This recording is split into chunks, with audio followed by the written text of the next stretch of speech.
Be ready. Start the planning processes as it should be under constant review, and we must not feel shy of initiating new approaches to planning perspectives. After 50 years of independence, the tangible benefits of planning are yet to reach the millions of our countrymen living in the remote rural areas. The quality of life presently available to the economically weaker and vulnerable sections of our society, among whom are the scheduled castes and scheduled tribes, needs to be improved without delay.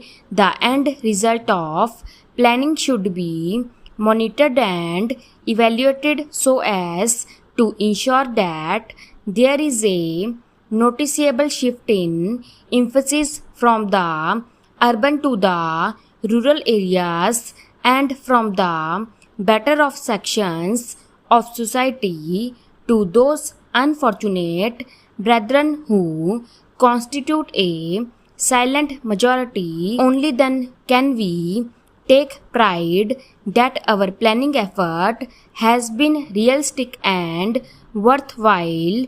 Any effort in the direction I have indicated cannot possibly be fruitful unless the administration which is to implement these socio-economic programs is in tune with the underlying spirit of this planning exercise and responds with sympathy, understanding, and a sense of urgency to the tasks given to it.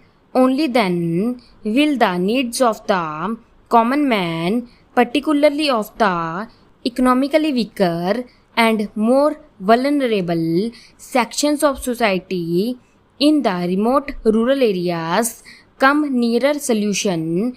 After 50 years of independence, inadequate housing, communications, health and medical care, and essential commodities at reasonable prices continue to be beyond the reach of the millions of our countrymen. We need to search our hearts to locate immediate and long-term shortfalls in reaching the benefits of planning to the grassroots of our society.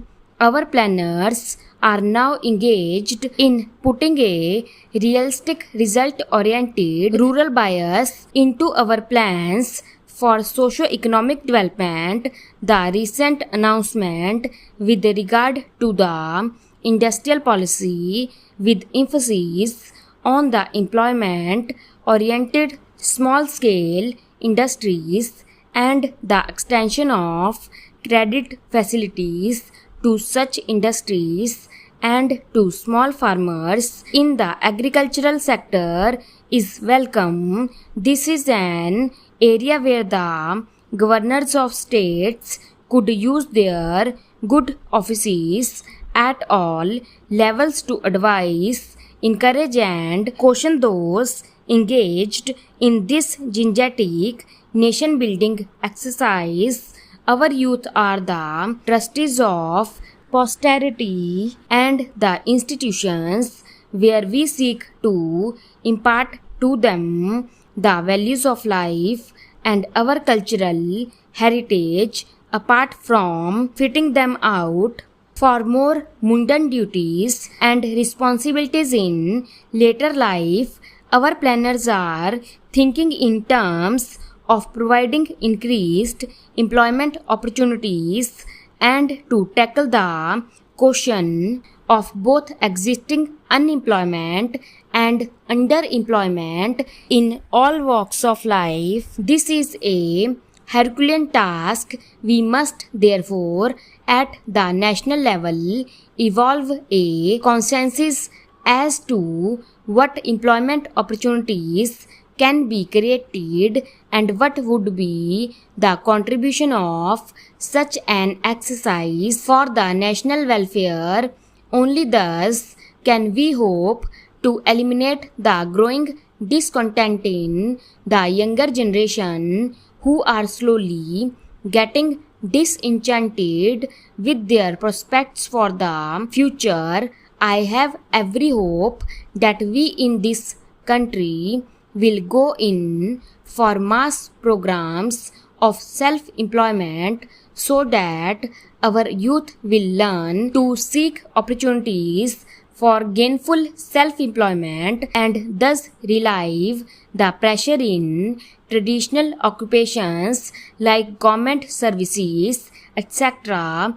Our resources are not unlimited and it is necessary for us to implement urgently a program of austerity and economy wherever possible, eliminate wasteful expenditure and thus ensure that the maximum benefit is derived out of every rupee of revenue earned. There are of course traditionally prescribed methods and practices for dealing with these problems, but in all such matters which ultimately tend to become routine and mechanical, example is better than precept, and there needs to be an awakening of individual conscience if at all we are to achieve the highest standards of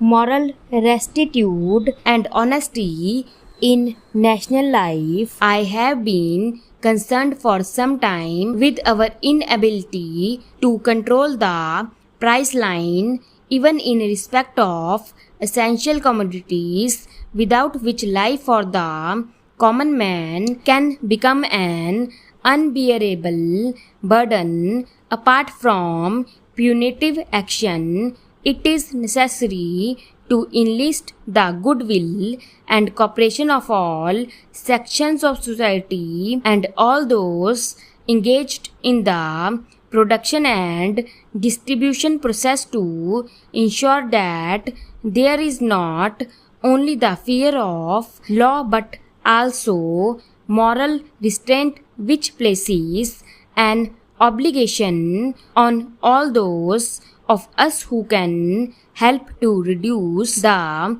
scarcity of essential commodities and control their prices. I would particularly refer to lavish expenditure and show of extravagance among certain sections of our society, which in the circumstances of today have no place in our way of life. The family planning program has unfortunately in the recent past acquired a poor reputation, not because the program is in itself objectionable, but because some of the methods adopted to force the pace have been unethical.